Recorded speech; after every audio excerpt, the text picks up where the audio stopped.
Hello বন্ধুরা, সবাই কেমন আছো? আশা করি সবাই খুব ভালো আছো আর আমিও খুব ভালো আছি। তো দেখো, একদিকে আমি সসপ্যানে চা বসিয়ে দিচ্ছি আর একদিকে দুধ গরম করতে দিয়েছি। তো বিকালবেলায় আমি চা করছিলাম। আমার ঘরের লোকের মানে আমার শাশুড়ি, আমার ননদ, ওরা শ্বশুর, ওরা চা খায়, আমার বর। আর আমি চাটা খুব একটা খাই না, প্রেগনেন্সিতে ডক্টরও বারণ করেছে। আর আমি চাটা আমি খুব একটা পছন্দ করি না, ছোটোর থেকে আমি চা পছন্দ করি না।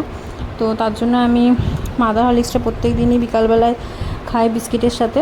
আর সকালে আর রাতে দুধ খাই। দুধটা যেহেতু অনেকের হজম হয় না, আমার যেহেতু হজম হয়ে যায়, তাই জন্য আমি দুধটাই বেশি খাই, দুধটাই বেশি প্রেফার করি। আর তোমার মাদার হরলিক্সটা তো খুবই খাওয়া ভালো। আমার থার্ড ট্রাইমেস্টার চলছে, তার জন্য মাদার হরলিক্সটা আমি ডক্টরকে জিজ্ঞেস করেছিলাম। ডক্টর বললো হ্যাঁ তুমি এবার খেতে পারো। তো সেই জন্য মাদার হরলিক্সটাই আমি এখন খাচ্ছি। আর প্রেগনেন্সিতে দেখো, এগুলো তো নর্মালি ডায়েটের মধ্যে যা যা পড়ে, মাদার হরলিক্স, তারপরে তোমার ড্রাই ফ্রুটস, ফল, ঘরের খাবার, বেশিরভাগ বাইরের খাবার টোটালি অ্যাভয়েড। তো সব কিছু মোটামুটি আমি মেনটেন করে চলছি। আর তোমরা সবাই কী কী প্রেগনেন্সিতে করো সবাই কিন্তু অবশ্যই আমাকে জানাতে ভুলো না, তাহলে আমার জন্য খুব ভালো হয়। আমি সেই রকম ডায়েটটা মেনটেন করার চেষ্টা করব। হ্যাঁ, কেন কি আমি তো যেহেতু আমার ফার্স্ট প্রেগনেন্সি, আমার অত আইডিয়া নেইও। তো আমি যেরকম ডক্টর যা যা বলছে, আর তারপরে ধরো আমি যা যা দেখছি, এটা ইউটিউব থেকে, গুগল থেকে যা যা দেখছি, মোটামুটি আমি সেইভাবেই চলার চেষ্টা করছি। তো মোটামুটি তো এইগুলোই ডায়েটের মধ্যে রাখা উচিত। তো সেইগুলোই আমি চেষ্টা করছি। তোমরা আমাকে সাজেস্ট করে দিলে আমার জন্য খুব, সত্যি বলতে খুব ভালো হয়। আমার ফার্স্ট প্রেগনেন্সিতে আমার অতটা আইডিয়া নেই।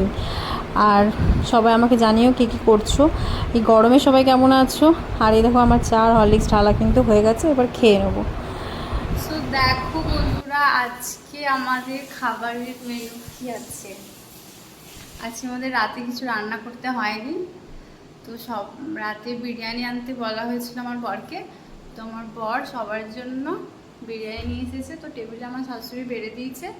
এরপর আমরা সবাই মিলে একসাথে ডিনার করবো।